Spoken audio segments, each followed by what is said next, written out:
Welcome to the Real News Network. I'm Paul Jay in Baltimore, and welcome to the first of what will be a regular series of interviews with Greg Palast called The Palast Report. He now joins us from New York City. Greg is a BBC investigative reporter. He writes in The Nation and Vice magazine. He's the author of the New York Times bestseller, The Best Democracy Money Can Buy, and the latest book is Billionaires and Ballot Bandits. Thanks very much for joining us. Glad to be with you, Paul. So what are you working on this week?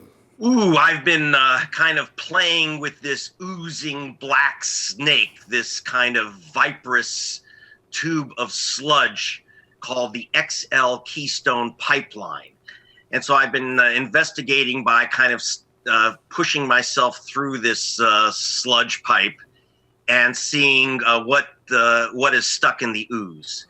And what I have found here is a fascinating story of the pipeline, the Koch brothers, and the story took me all the way back to Venezuela and Hugo Chavez. So that's what I'm working on right now, this untold story of Chavez, the Koch brothers, and the XL. Connect these three big dots.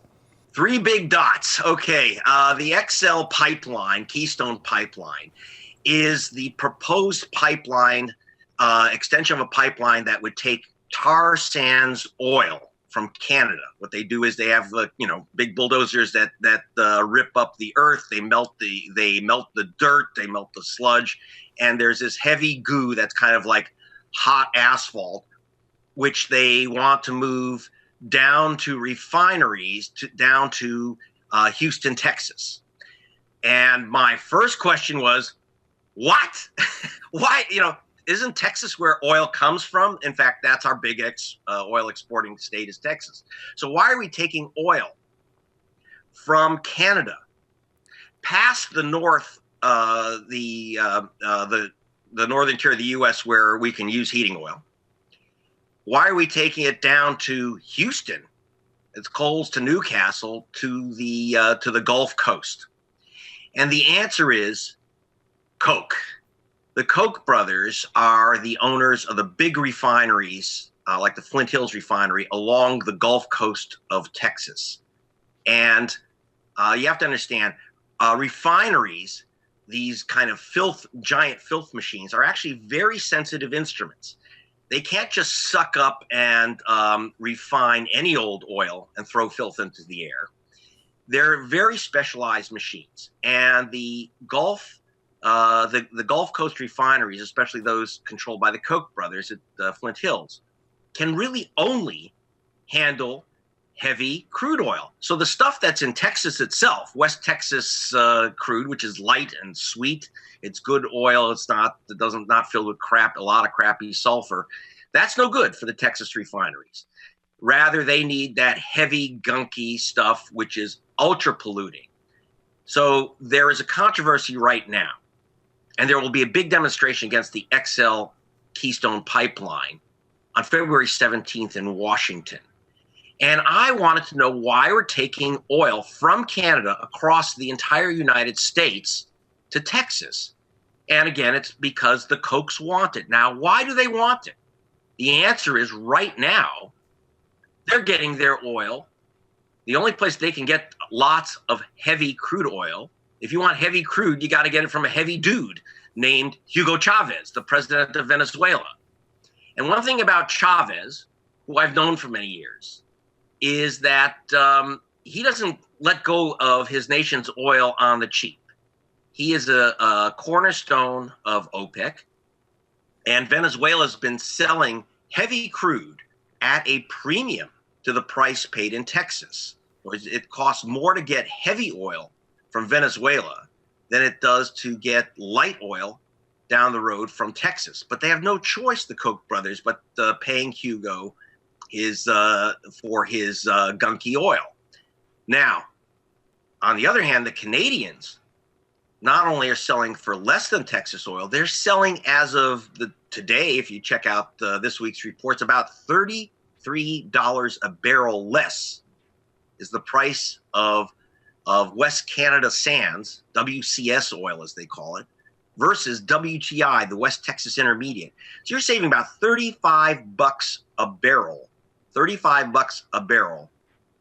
if you can get the oil from Canada as opposed to Venezuela. So they've got to cut off Chavez, and they've got to bring the oil in from Canada. And that's the reason why we are talking about endangering the most sensitive aquifers and important, that is, water sources in America, to have a pipe with the filthiest oil in the planet, the most polluting oil on the planet, to drag it all the way from Canada, all the way down to Texas, so that the Koch brothers at Flint Hills can make, their savings would be about $2 billion a year that the Koch brothers will make off our risking the aquifers across the United States. So is the Koch brothers refinery, it was primarily built to deal with Venezuelan oil? They bought it that way. So see, in other words, the Koch brothers, I've been investigating the Koch brothers. If you read Billionaires and Ballot Bandits, my latest book, I have several chapters on the Koch brothers. I've been investigating these guys for 17 years. In fact, when I first wrote about them for The Guardian, I called them the richest guys you've never heard of. Now you've heard of them. But the way that they make their money is not by being entrepreneurs or good investors or job creators. Their entire operation, the two brothers Koch, Dave and Charles, each worth over $20 billion. They make their money on political plays. So they'll take Sunoco, which wasn't making any money from its refinery in Texas, having to buy from Venezuela.